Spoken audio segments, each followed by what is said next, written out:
Clasificación A. Apto para todo público.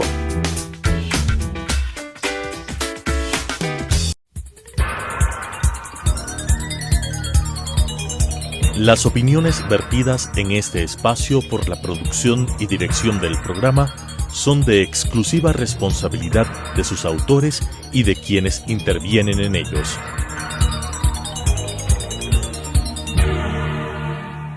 Telesucesos Canal 29 presenta Enfoques, pensamiento libre y crítico. Día a día buscaremos diferentes visiones para la comprensión de la realidad del tercer milenio. Enfoques, un espacio que une noticia, análisis y opinión. Bienvenidos. Gracias por estar con nosotros en una nueva semana aquí en Enfoques. El día de hoy tenemos como invitado desde Chile a Ignacio Copaja. Él es director de Asuntos Públicos de CREAF Chile y una gran trayectoria como periodista, tiene una maestría en Comunicación Estratégica y Negocios y por más de 10 años ha trabajado en consultorías en asuntos públicos, relacionamiento con stakeholder, monitoramiento y análisis político y regulatorio. Es muy importante conversar el día de hoy con Ignacio porque debemos recordar que se está cumpliendo un año de la presidencia en Chile del señor Boric. ¿Cómo evaluarlo? ¿Cómo analizarlo? Generó mucho interés por la juventud, por la tendencia, por el cambio de rumbo en Chile. Pero ¿qué pasa un año más tarde, Ignacio? Hola, muy buenos días, Claudia. Muchas gracias por la invitación. Sí, efectivamente, esta ha sido una semana marcada por muchos hechos políticos que provienen de la semana anterior. Efectivamente, este sábado el presidente Boric cumplió su primer año en el gobierno. Primer año que ha dado espacio para muchísimos análisis de distintos tipos, desde nivel académico hasta nivel político. Y desde ese punto de vista, efectivamente, como CREAF Chile, nosotros desarrollamos un análisis sobre la gestión de este primer año. Respecto del presidente y su gestión este año, la verdad que, como tú muy bien decías, es una persona nueva en política. Si bien él venía de los movimientos estudiantiles desde varios años atrás ya.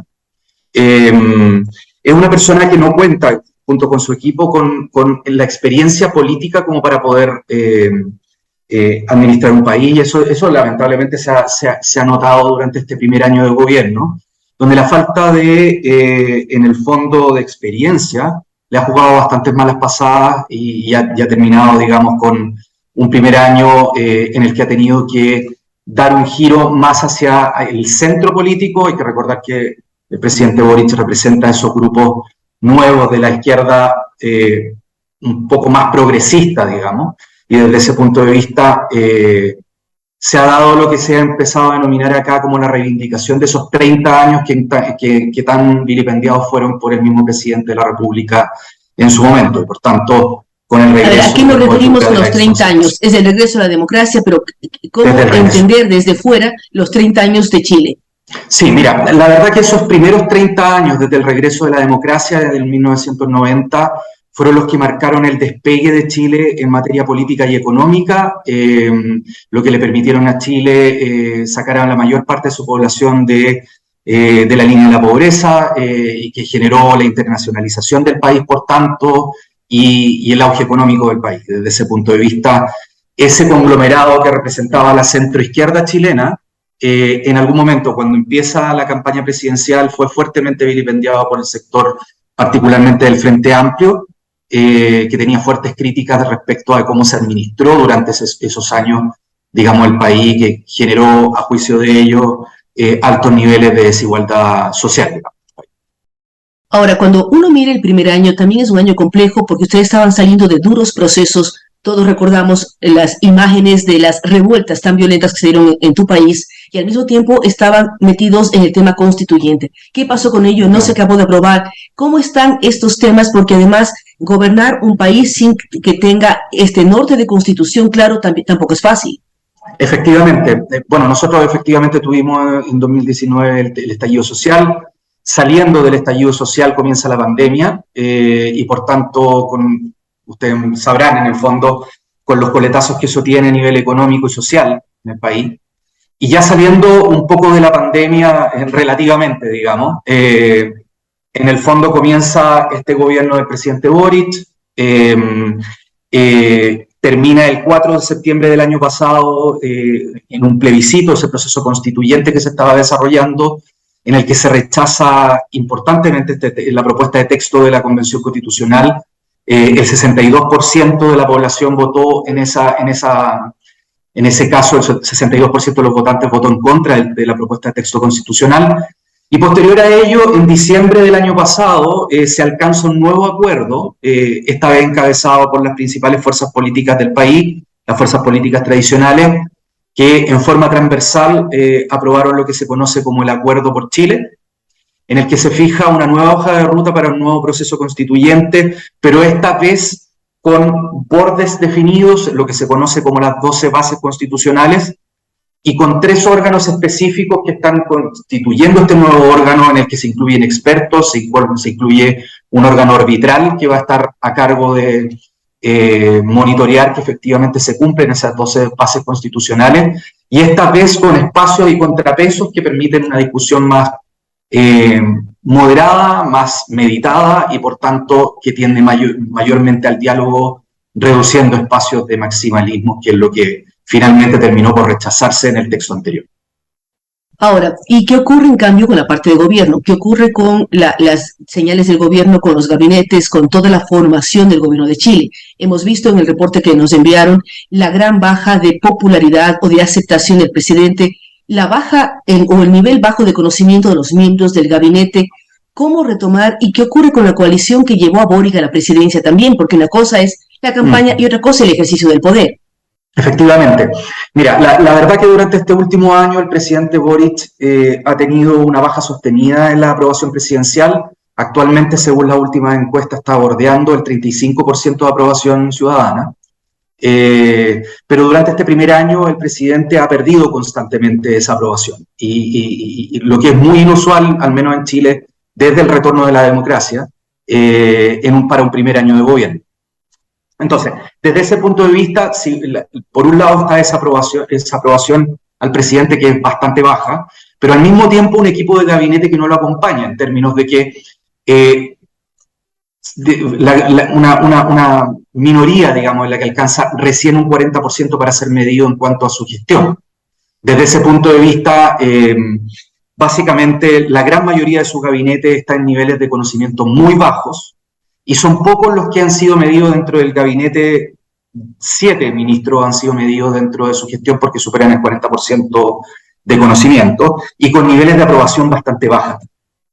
En particular, eso ha generado que finalmente el viernes recién pasado se desencadenara un nuevo cambio de gabinete, el segundo dentro del primer año de gobierno del presidente, y por tanto el presidente Boric se posiciona así como el primer presidente desde el retorno a la democracia en 1990 que desarrolla 2 cambios de gabinete en un primer año de gobierno, en el que se consolida un giro hacia la centro-derecha, es decir, la moderación de la coalición de gobierno, muy al pesar para ciertos sectores, digamos, de la base de apoyo del presidente Boric, particularmente del Partido Comunista y otros de la izquierda un poco más radical, digamos. Desde ese punto de vista, como te comentaba anteriormente, regresan figuras de la ex concertación de Partidos por la Democracia, esta centroizquierda tradicional chilena, que había estado un poco alejada de la administración pública durante este gobierno, pero que se consolida ahora, digamos, como base de este nuevo gobierno, aún en ministerios sectoriales, pero, digamos, ministerios sectoriales muy relevantes para el país. Y en el fondo hay un cambio y hay que mirar también qué ocurre ahora. Hablabas de los 30 años del retorno a la democracia de Chile. Chile ha sido un modelo para América Latina, por tanto parte económica, por estabilidad política, y ha sido especialmente analizado a lo largo de los años, tomado como ejemplo. ¿Qué pasó y dónde se rompió este tema?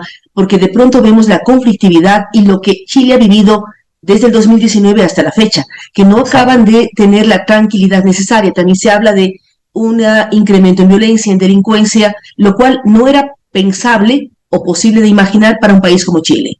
Sí, mira, en ese sentido van un poco en líneas separadas. Uno del tema del descontento social que se originó en la época del estallido social, mayormente por, digamos, el error de la clase política nacional de pasar por alto muchas de las demandas sociales que tenían que ver con la necesidad de reformar ciertos derechos sociales o reformas de segundo piso, como se les llama, y que la clase política se negó en muchos casos o no fue capaz de atender, digamos, y que termina con el estallido social que todos conocemos. Y eso particularmente por la población pidiendo mayores derechos sociales, mayor seguridad en el fondo en términos de salud, de acceso a la vivienda, etc. ¿Ya? Ese es un punto. Y el otro aspecto tiene que ver en particular con el tema de la seguridad y tiene que ver más bien con... Hay muchos factores, un tema multifactorial, pero hay muchos factores que influyen en el aumento de la sensación de inseguridad en el país. Ha habido un aumento de los crímenes de alta connotación social, eso también mayormente influenciado por la proliferación, digamos, de crimen organizado en ciertas zonas del país. Por supuesto que es imposible desconocer que también hay un tema, particularmente en el norte del país, fomentado por una migración descontrolada en muchos casos y que se está tratando de ordenar, al menos en este último tiempo, y que por ¿Y tanto... la migración de dónde les llega a ustedes, para tener parámetros con Ecuador? ¿De dónde está llegando la migración hacia Chile? A ver, la migración en particular ingresa por la zona norte del país y mayormente son ciudadanos que provienen desde Venezuela, Colombia, más bien dicho, esos dos países son mayoritariamente la migración. Anteriormente habían sido haitianos, eso ha ido bajando durante el tiempo, pero particularmente hoy es Venezuela y Colombia los principales, digamos, orígenes de la migración. ¿Cómo pensar en lo que estamos hablando, el tema de la conflictividad, el tema de delincuencia, migración? ¿Cómo generar nuevos rumbos? ¿Qué es lo que esperan los chilenos del presidente Boric en las siguientes gestiones? Tú has hablado del cambio de rumbo o cambio de matiz político en su propio gabinete, pero ¿qué más, qué se prevea en los próximos meses? A ver, dentro de las principales inquietudes de la ciudadanía se encuentran claramente el tema de la seguridad, quizás hoy, según las encuestas, como número uno, y de ahí derechos sociales como la salud, mejora en la salud y otras. Pero para efectos de la seguridad propiamente tal, el gobierno ha comprometido una agenda de seguridad en el Congreso Nacional, agenda que ha sido empujada y para lo cual se han tomado en cuenta incluso proyectos del gobierno anterior del presidente Piñera, sector político, digamos, que hoy es oposición, y con el cual se espera, en el fondo, fomentar un ataque más directo hacia la delincuencia. Desde ese punto de vista, importante entender esto es que, derivado del estallido social, hubo críticas muy fuertes hacia las policías en el caso chileno, encabezadas particularmente por el sector político que representa el presidente Boric, y la verdad que el gesto, digamos, el que ha hecho el gobierno durante este último tiempo es justamente de endosar un poco la acción de la policía y, digamos, ir aprobando lo que conocemos como estados de excepción constitucional acá, en el fondo para permitir que militares puedan tomar control de la frontera norte, poder ayudar a controlar un poco la migración o monitorear el problema de violencia en la zona sur del país.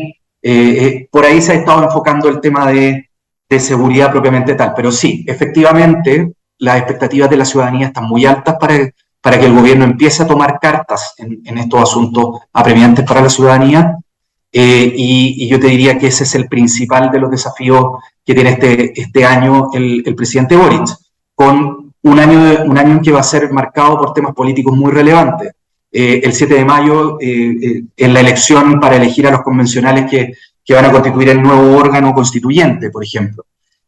Durante este año va a estar en diciembre va a ser la ratificación de este texto. Entonces, el presidente va a tener muchos hitos políticos este año, pero al mismo tiempo el apremio de poder concretar las promesas que ha planteado en su plan de gobierno, por un lado, y al mismo tiempo hacerse cargo de las solicitudes que hace la ciudadanía, particularmente en temas como la seguridad, como la salud, como las pensiones, en este caso, y temas laborales específicos que se están viendo actualmente en el Congreso Nacional. O sea, tiene varios temas pendientes que además los ofertó en campaña y por lo tanto tiene que ver cómo los concreta o cómo da una respuesta a la ciudadanía.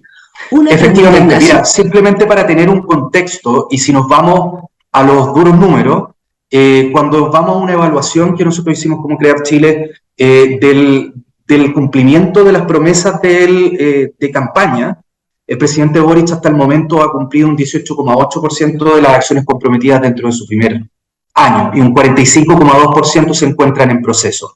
Pero al mismo tiempo, si esto lo cruzamos con el rendimiento legislativo que ellos tuvieron durante el año pasado, la verdad que la performance es bastante exigua. Estamos hablando de que el presidente Boric tuvo en el primer año un 46,97% de rendimiento legislativo versus un 69,7% de la segunda administración del presidente Sebastián Piñera. Por tanto, temas bastante bajos. Y cuando nos vamos al análisis específico de cuáles son las temáticas que han impulsado como gobierno, como mensajes presidenciales, que es como le llamamos en Chile a los proyectos de ley presentados por el Ejecutivo, la gran mayoría ha estado centrado en acuerdos internacionales, proyectos económicos y algunos de seguridad, pero ahí, cuando uno hace el doble clic, uno se encuentra con que los proyectos más emblemáticos en temas de seguridad, por ejemplo, o en temas de salud, que quedan muy postergados, digamos, dentro de las temáticas con solo 2 proyectos de ley, no corresponden a mensajes del Ejecutivo, sino que son mociones parlamentarias presentadas en el Congreso Nacional por parlamentarios de distintos sectores políticos. Por tanto, en la práctica, gran parte de esa agenda legislativa de alta connotación, como sería acá en Chile el proyecto de 40 horas para reducir la jornada laboral a 40 horas semanales, el proyecto de infraestructura crítica, si nos vamos al tema de seguridad. ¿Cuántas horas es la jornada laboral semanal en este momento en Chile? Porque Ecuador tenemos 40 horas desde hace muchos años atrás, o sea, sí, desde los años 80. Exactamente, mira, nosotros estamos con un estatuto de 45 horas semanales, pero hay distintos tipos, digamos, de lo que se puede... Modalidades. Sí, exactamente. Ahora, una pregunta adicional. No comprendemos en muchos países de Latinoamérica cómo ustedes tienen trabajando en la nueva Constitución y trabajando al mismo tiempo a la Asamblea o al Poder Legislativo. Porque en otros países como el nuestro, cuando se trabajaba en la Constitución, dejó de existir Poder Legislativo porque eran los constituyentes los que tomaban esa tarea, ¿no? Entonces, ¿cómo entender esto que ustedes van a tener nuevamente trabajando al Congreso y teniendo también, tú hablas que en mayo van a votar por los nuevos personas, constituyentes, los llamaríamos acá, en Chile tienen otra nominación, para que elaboren o trabajen en la nueva Constitución, pero sin que el Congreso deje de trabajar? Sí, efectivamente. Mira, la verdad es que esto es algo que se logró mediante las negociaciones. Hay que recordar que el proceso constituyente anterior también funcionó de esa misma forma. El Congreso Nacional sigue trabajando en vía paralela, haciéndose cargo de los temas apremiantes a nivel legislativo, y por otro lado, en la Convención Constituyente, en el caso anterior, fue la que tomó, digamos, las gestiones del texto constitucional, y en este caso en particular, en el caso del proceso actual, se llama Consejo Constitucional el que va a operar en este caso, que va a estar conformado por 50 personas electas por la ciudadanía, que trabaja de manera independiente y autónoma respecto del resto de los poderes del Estado. Entonces, desde ese punto de vista, efectivamente, lo que se va a hacer es, con las salvaguardas que te comentaba anteriormente, aplicar un nuevo proceso que va a funcionar de manera paralela, que va a estar conformado por 3 órganos específicos, una comisión de expertos, primero, que va a estar conformada, que ya está conformada porque ya está instalada, digamos, que es paritaria, que está integrada por 24 personas, que fueron propuestas por el Congreso Nacional, y que van a preparar esta primera versión del texto. Luego está este Consejo Constitucional que vamos a elegir el 7 de mayo, que van a estar a cargo de discutir y aprobar la propuesta de texto, y luego está el Comité Técnico de Admisibilidad, como se conoce acá, que no es más que un órgano arbitral que está a cargo de cautelar que se cumplan esas 12 bases constitucionales que se fijaron en el acuerdo político de diciembre de del año pasado, perdón. Y por tanto, eso va a sesionar durante este año. La expectativa es que efectivamente, por ley, en diciembre de este año, ocurra el plebiscito constitucional de salida que permita ratificar o rechazar este texto tal y como se hizo en el periodo anterior. Es decir, va a ser un año bastante agitado políticamente hablando, pero al mismo tiempo complejo para el presidente o el gobierno chileno para ejecutar sus planes, sus proyectos y cumplir sus ofertas, que de acuerdo a la medición que realizó CREAF en Chile, llegan apenas al 18% de cumplimiento de lo que él planteó durante su campaña. Efectivamente, y va a ser un año particularmente demandante a nivel legislativo. El presidente tiene el desafío de concretar reformas, como nosotros le llamamos emblemáticas, digamos, de su propuesta de gobierno, Hay que recordar que esta semana recién pasada se rechazó una de las piedras angulares de ese programa de gobierno, que era la reforma tributaria, que se rechazó la idea de legislar, es decir, en su trámite inicial, digamos, en la Cámara de Diputados. Y por tanto eso fue un golpe durísimo para el gobierno, porque era la piedra angular que le iba a permitir desarrollar, según ha reconocido el mismo gobierno, su agenda transformadora, y por tanto parte de esa agenda legislativa está en jaque, porque no tienen cómo poder, hasta el momento, digamos, en el fondo cumplir con esa promesa de solventar los gastos que requieren esas transformaciones. Ahora, el desafío es enorme para el presidente Boric, porque hay que recordar que en el Congreso Nacional, ni en la Cámara de Diputados ni en el Senado, la coalición de gobierno cuenta con mayoría en el Congreso. Por tanto, van a estar obligados a, número uno, moderar también su propuesta, eso es lo primero, y lo segundo, a llegar a acuerdos y por tanto negociar con la oposición de derecha, que tiene parte importante de los votos tanto en la Cámara de Diputados como en el Congreso. Y por tanto, para poder concretar esta agenda, van a tener que buscar consensos amplios, negociaciones de acuerdo, etc. De hecho, tras el rechazo de la reforma tributaria, ya se está hablando de un gran macroacuerdo tributario para Chile, y que incorpore además incluso algunas otras reformas altamente, digamos, publicitadas por el mismo gobierno, como son la reforma a pensiones, la reforma al sistema de salud, que es uno de los temas que Pero todo esto pasa por el Congreso también, por la Cámara de Diputados y por el Congreso. Exactamente.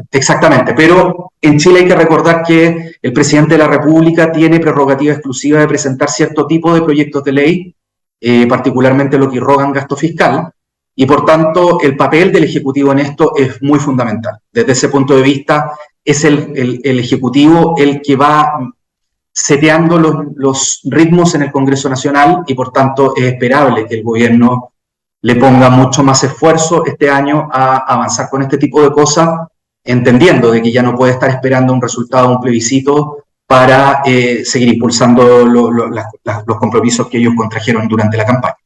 O sea, que es un año fuerte de trabajo y fuertes expectativas, además, para el pueblo chileno, con todo lo que tiene que ver con votaciones, elecciones constituyentes, nueva constitución, pero al mismo tiempo saber qué rumbo toma el presidente Boric. Creo que es importante agradecer por la entrevista y también tomar lo que ustedes ponen en el análisis de aquella frase de que se ganan elecciones con los programas, pero se gobiernan con las circunstancias. Así es que gracias a Ignacio Copaja, quien lidera Asuntos Públicos de CREAF Chile, quien nos ha acompañado el día de hoy dándonos un panorama de lo que está viviendo Chile luego del primer año del presidente Boric.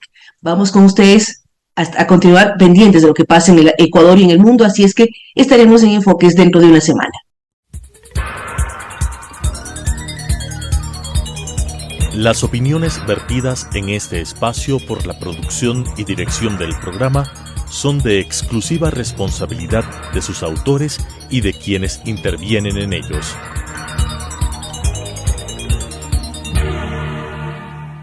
Telesucesos Canal 29 presentó Enfoques, pensamiento libre y crítico. Día a día buscaremos diferentes visiones para la comprensión de la realidad del tercer milenio. Enfoques, un espacio que une noticia, análisis y opinión.